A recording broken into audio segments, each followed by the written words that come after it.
So, hey people, and welcome to the class. I realize I'm a little late with these audio voiceovers, so what I'm going to do is start with the initial lecture, hit the high points, and do that for each lecture today so that at least you have me talking for a little while this morning, and I hope that these files don't get too big.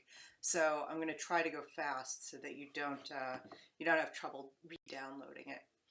So let me just hit this really quickly. The syllabus is your key. It tells you what you're graded on, when everything is due. If you have questions, go to the syllabus first. I really do try to make it complete.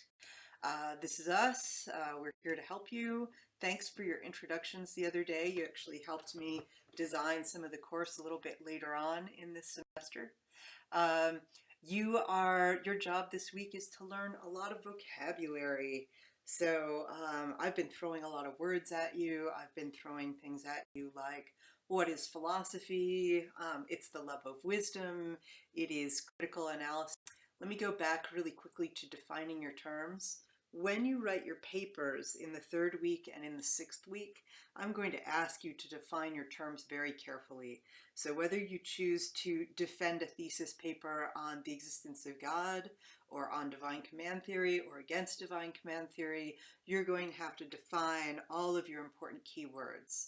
So you'll need to define God, you'll need to define ontology, you'll need to define divine command theory, whether you're arguing for or against. So that chair conversation we had, make sure that you are working on defining these more abstract terms that are a lot harder than chair. So we've got three main questions in philosophy. What is real? So what is out there beyond our beliefs? What is out there beyond what we understand through science? What is out there beyond what we feel, what our emotions are? What is absolutely real, independent of human perception and conception? This is the question of ontology. So is there a God? Are we living in the matrix? What is the nature of consciousness? Do we have free will? If you like ontology, you can choose to write a paper on ontology. These are just some sample topics that you might choose. How do we know is the lead question for the sub-discipline of epistemology. This is where we try to understand the nature of what it is to know. So you might try to understand where knowledge comes from, or what its limits might be. If you're a skeptic, you think that knowledge has lots of limits, or that many of these questions do not have any answers. In fact, a true skeptic thinks that we have no access to truth, no access to reality whatsoever. Most people are not full-on skeptics. Most people use their senses, so some sort of empirical method, or use their minds and some sort of rationality to try to get to the truth and the nature of the world. So what is valuable? That's where we've been focusing just recently, topics in axiology, especially topics in ethics. And what we've been doing this week is I've been introducing you to lots of different ethical systems, systems that have been used in the past and in the present in order to make judgments about good and evil, right and wrong, praise and blame, who is responsible for what, and how they should be treated, rewarded, or punished.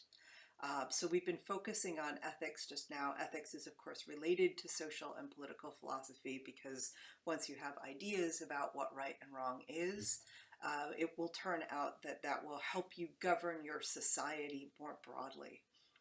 So you have lots of samples of axiological questions. These are also topics that, of course, you can choose for your third week paper and your sixth week paper.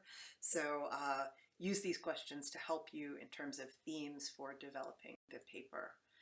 I showed you Ill Mind of Hobson. I think that people liked that. I think it's an interesting piece. It is something that you can write a paper on. Think about where he ends up. It looks like he ends up in some sort of hedonistic ethical system. So hedonism is one that we haven't talked about yet. It's the notion that what is good is what is pleasurable. So Hobson seems to say that if there is no God, if there is no supernatural guiding force, then we immediately collapse into just enjoying ourselves and partying, having a good time.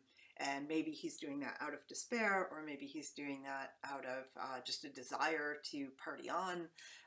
But it seems that he takes the inference that if there is no God, that we might as well just be hedonists.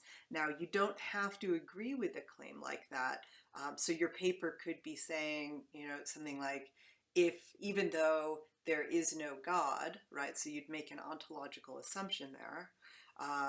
You don't have to collapse into hedonism as your moral system. So you could take that as a thesis and then argue for it, play it out in your paper. So that's something that you could do. So